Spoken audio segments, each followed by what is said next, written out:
So hi, my name is Paddy Hirsch. I'm a Senior Editor at Marketplace. We've been trying to come up with metaphors that can explain simply and easily what's going on with this credit crisis right now.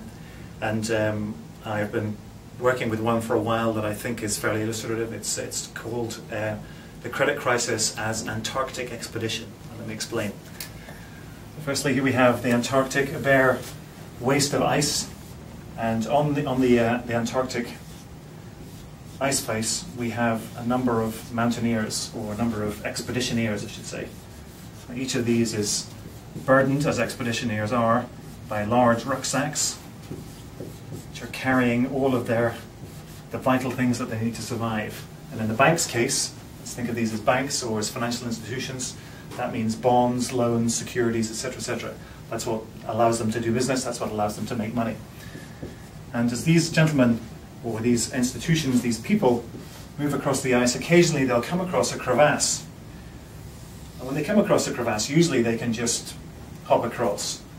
You know, if they've got too much weight, they can trade some of the weight between them. You know, somebody else can take some of the weight and allow the next man or the next person, the next institution, to get across that problem, at which point they can load back up again and carry on as before.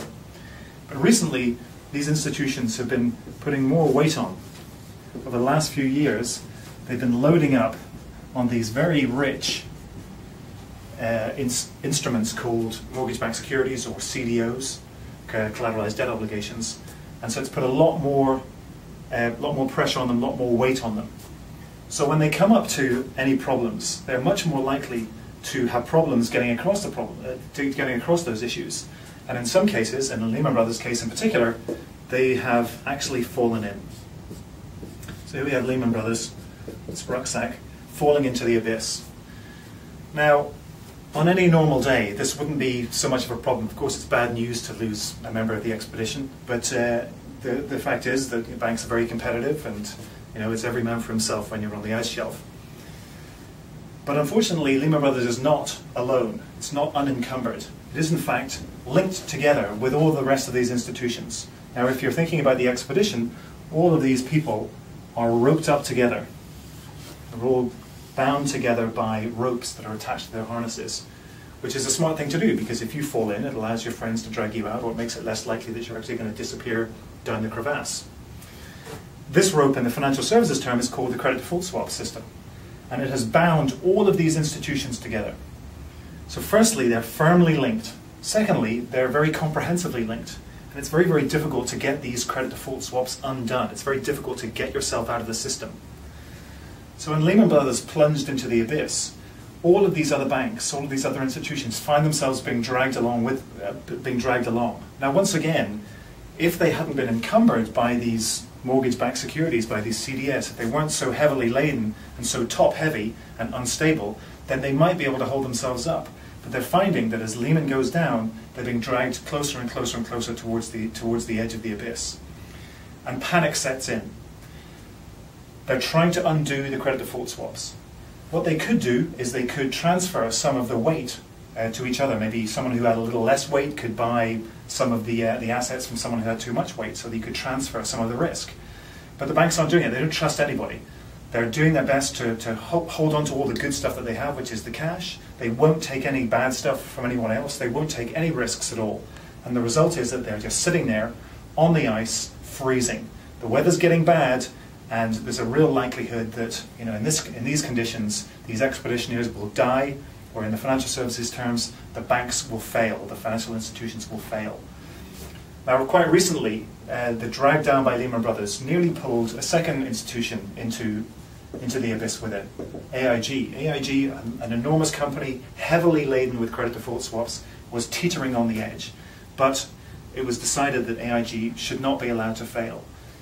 It's still teetering there. We're still having problems, you know, working out how it's going to cover its debts, how it's going to cover itself, how it's going to survive.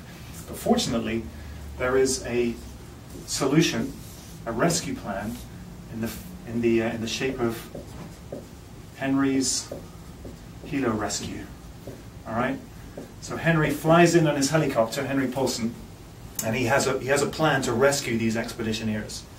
And it can basically work one of two ways.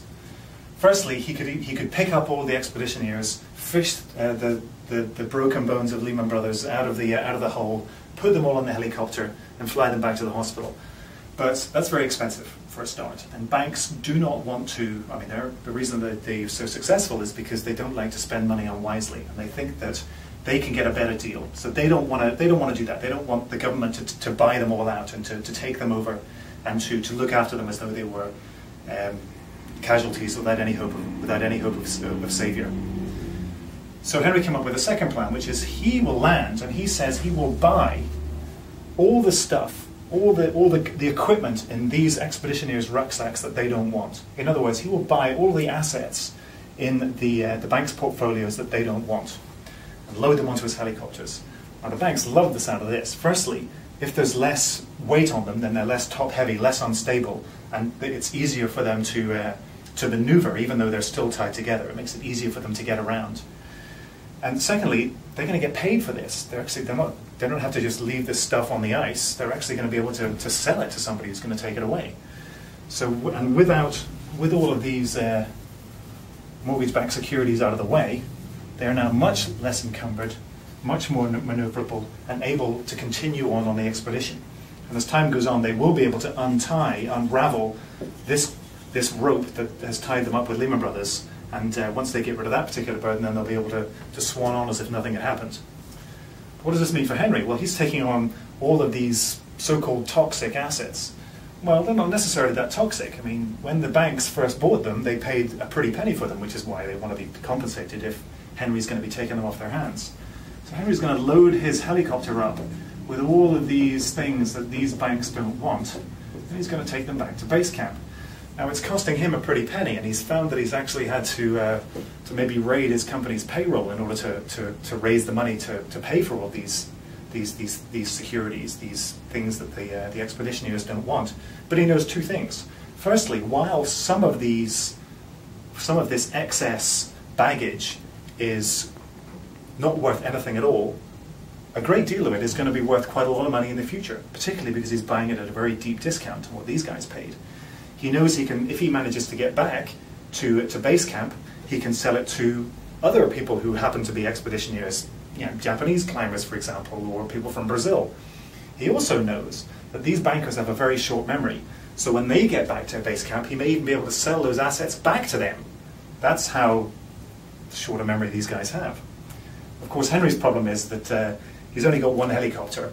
He's got to get all this stuff back. His wife isn't going to be too pleased when he gets back and she sees what's in the helicopter. And of course, gas is very expensive, so this is not going to be a cheap process. There's a lot of risk involved, but he believes it could pan out in the end.